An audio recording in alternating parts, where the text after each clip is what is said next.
కాశీ వెళ్ళలేకపోతే, ఏ కారణం చేతనైనా కాశీ వెళ్ళలేకపోతానన్న వాడి కోరిక తీరడానికి ఏదైనా మార్గం ఉందా అని అడిగితే, కాశీ తప్పకుండా దర్శనం చేసి తీరవలసిన క్షేత్రం. మనుష్య జన్మనెత్తినవాడు కాశీ వెళ్ళవలసిందే.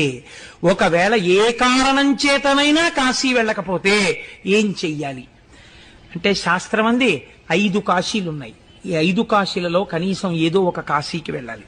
ఒకటి కాశీ ఉన్నటువంటి వారణాసి, 2 కేదారము, కేదార క్షేత్రానికి వెళ్ళాలి, 3 శ్రీశైలము, 4 శ్రీకాళహస్తి, 5 పట్టిసము. మనం ఆ పట్టిసం అన్న తీర్థం మనకి దగ్గరలోనే ఉంది. అక్కడ వీరభద్రుడు దక్షయజ్ఞ ధ్వంసం చేసేసిన తరువాత దేవతలందరినీ తెగటార్చినటువంటి నెత్తుటితో కూడిన ఖడ్గాన్ని ఆ పట్టిసం దగ్గర ఉన్నటువంటి నదిలో కడిగే